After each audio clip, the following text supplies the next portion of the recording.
Isaiah 11, brethren, and verse 10. The Bible says, "And in that day there shall be a root of Jesse, which shall stand for an ensign of the people. To it shall the Gentiles seek, and his rest shall be glorious." Isn't that beautiful, brethren?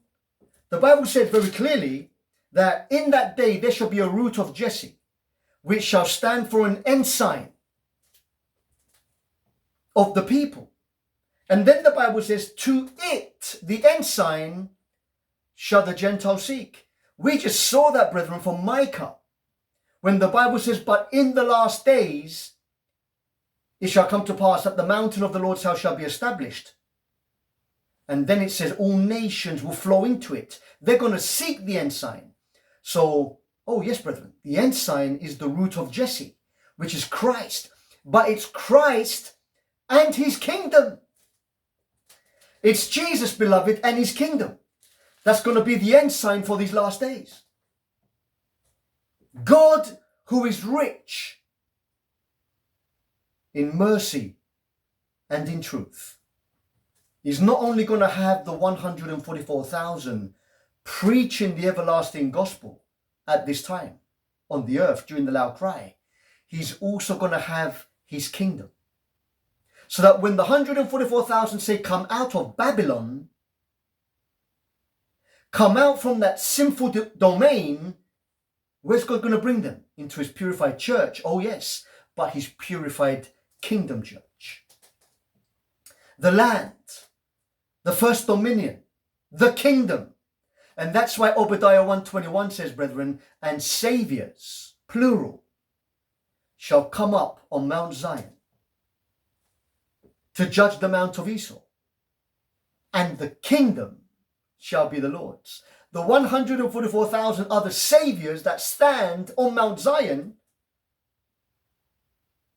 And the Bible says, "And the kingdom shall be the Lord's." What kingdom? It's the first dominion. Micah 4:8. It's the kingdom, brethren, that God's going to establish on this earth before he comes in the clouds of glory. Oh, brethren. And that's why, beloved, in the book of Joel, chapter 2 and verse 1, it says, "Blow ye the trumpet in Zion, sound the alarm in my holy mountain. Let all the inhabitants of the land tremble, for the day of the Lord cometh, for it is nigh at hand. A day of darkness and of gloominess, a day of clouds and of thick darkness, as the morning spread upon the mountains. A great people and a strong, there has never been or ever shall be, even to the years of many generations."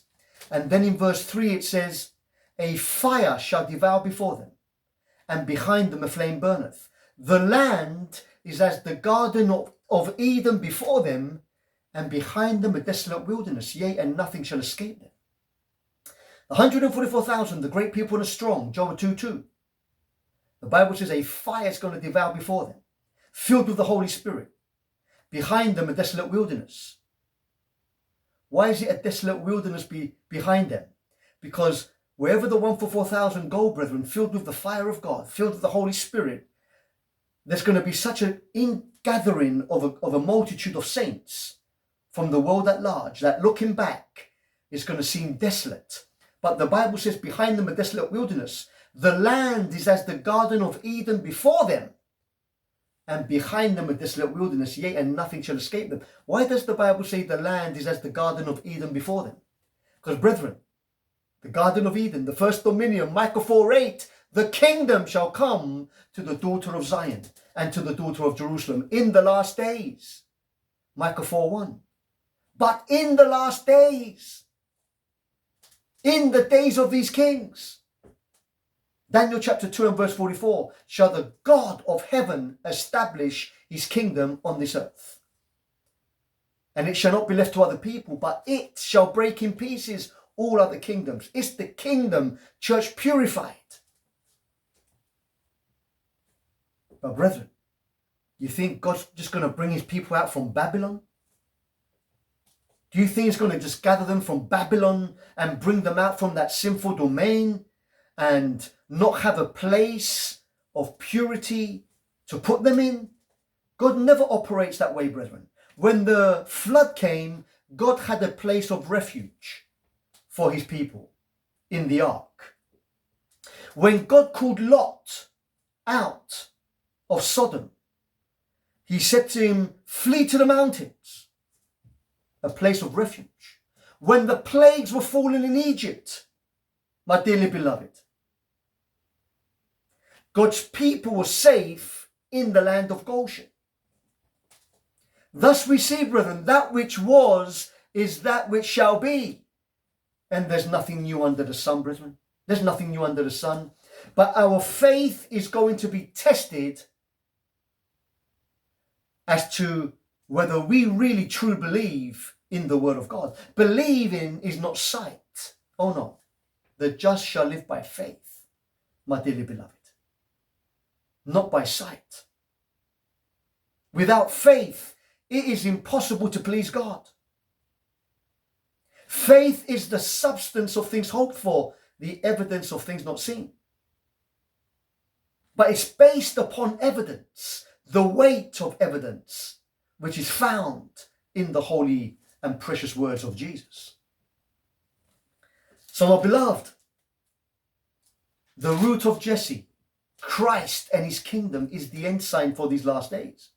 And that's why even when you go to Zechariah, beloved, go to Zechariah chapter 9 and verse 16. The Bible says, and the Lord their God shall save them in that day as the flock of his people. For they shall be as the stones of a crown lifted up as an ensign upon his land. The 144,000 are going to be as stones of a crown lifted up in these last days as an ensign upon his land. In the kingdom, the first dominion. Kingdom restored on the earth, beloved.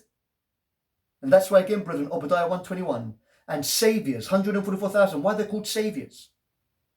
Because as saviors, they're still going to have a work to do during the loud cry. And saviors shall come up on Mount Zion to judge the Mount of Israel, and the kingdom shall be the Lord's. They stand in the kingdom, the first dominion, Micah chapter 4 and verse 8. For in Mount Zion and in Jerusalem shall be deliverance, and in the remnant whom the Lord shall call. Joel 2:32. When is Joel 2:32 going to be fulfilled? Just after God pours out the Holy Spirit in Joel 2 verse 28. And it shall come to pass afterward that I will pour out my spirit upon all flesh. And then verse 32, in Mount Zion and in Jerusalem shall be deliverance. The kingdom restored on this earth. Oh, my dearly beloved.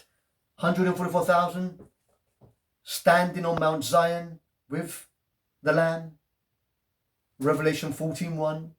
The reason why Jesus referred to as being a lamb there is because he's still bleeding. His blood is still making atonement for the nations during the loud cry. This is during probationary time. Oh, my beloved. Let's wrap this up, beloved. Let's wrap this up. Verse 11. And it shall come to pass in that day that the Lord shall set again his hand the second time to recover the remnant of his people, which shall be left from Assyria and from Egypt and from Paphros and from Cush and from Elam and from Shinar and from Hamath and from the islands of the sea. And he shall set up an ensign for the nations. There it is again, brethren. God's going to set up an ensign in love for the nations. Christ and his kingdom is the ensign. The premillennial kingdom. Brethren, now we can understand why the disciples, they asked the question to the Lord, Lord, will you at this time restore again the kingdom to Israel? Jesus didn't say, no, I am not. He just simply said, it is not for you to know the time, but it is for us. We have seen in the scriptures.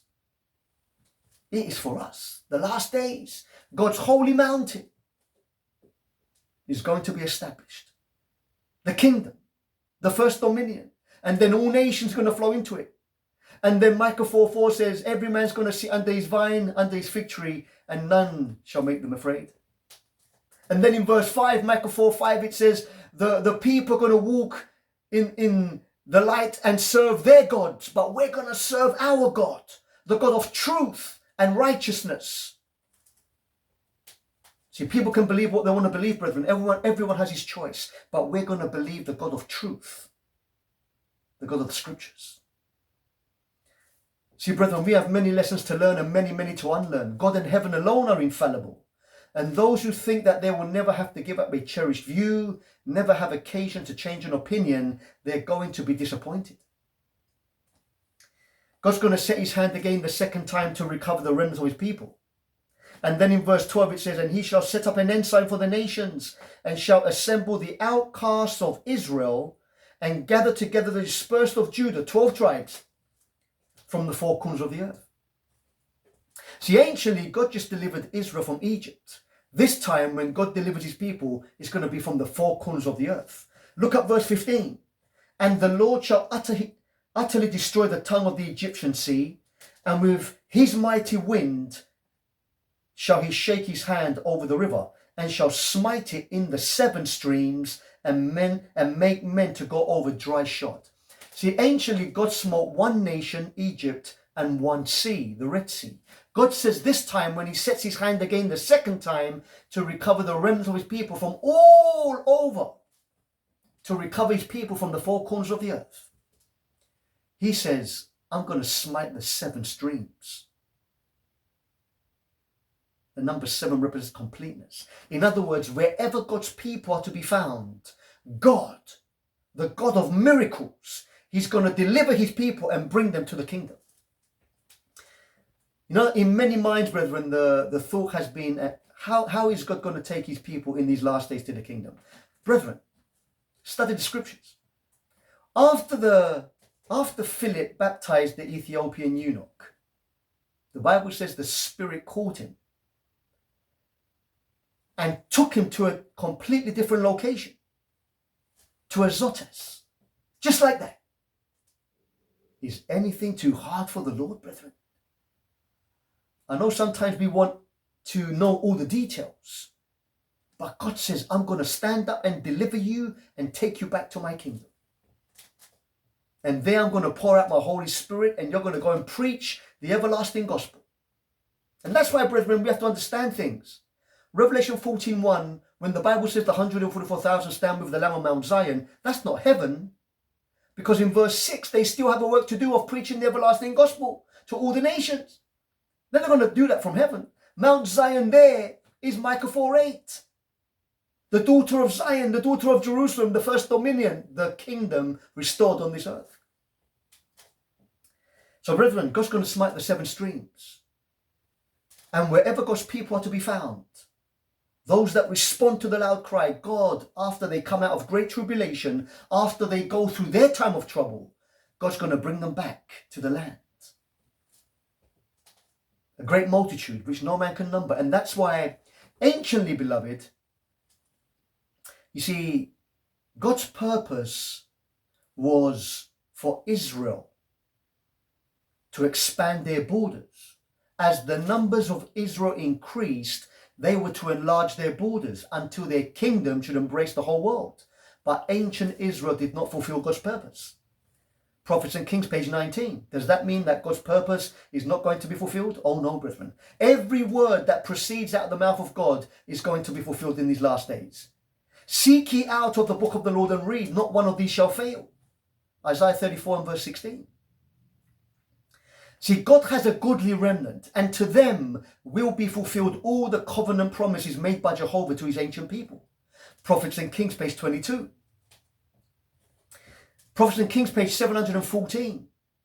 That which God did not fulfill through ancient Israel, the chosen nation, he will finally accomplish through his church on earth today.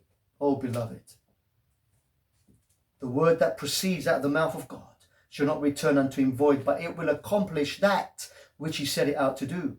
Each of the ancient prophets spoke less for their own time than for ours, so that their prophesying is enforced for us.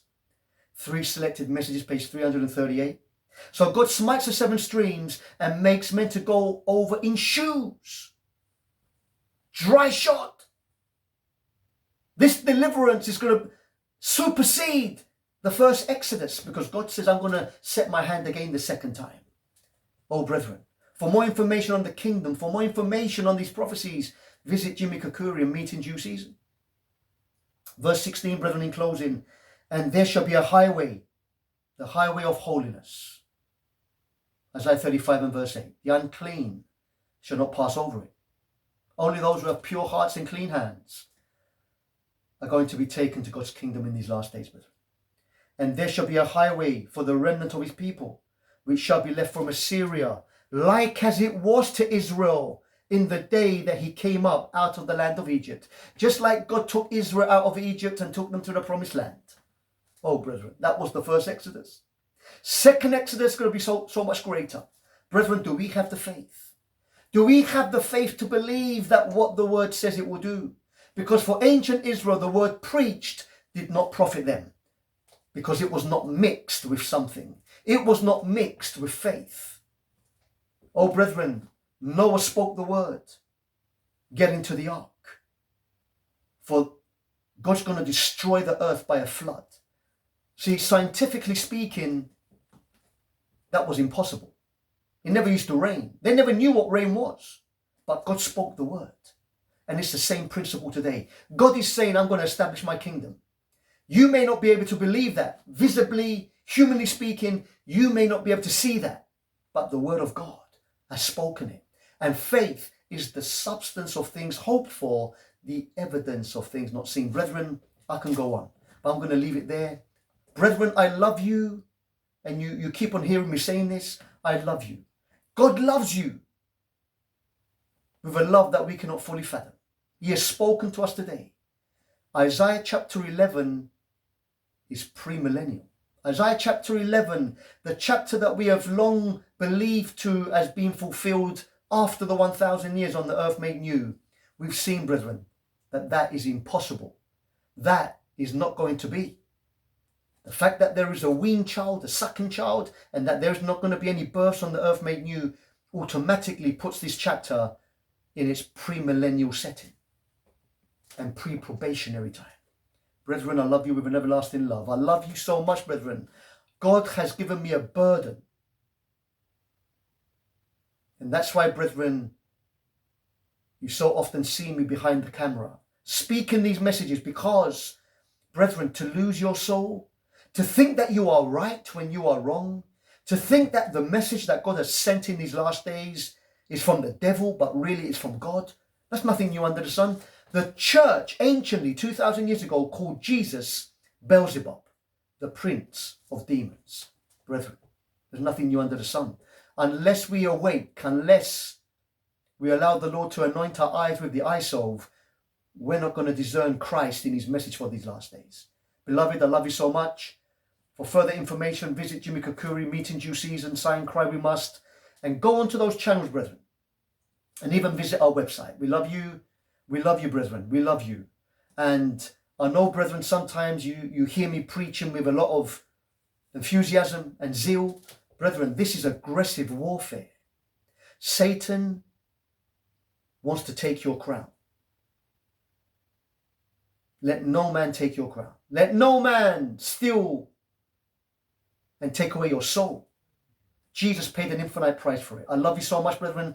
Until we meet again, may God bless you and keep you. May God cause his face to shine upon you and be gracious to you. Until we meet again, I love you so much. In Jesus' precious and glorious name, amen and amen. Glory, hallelujah.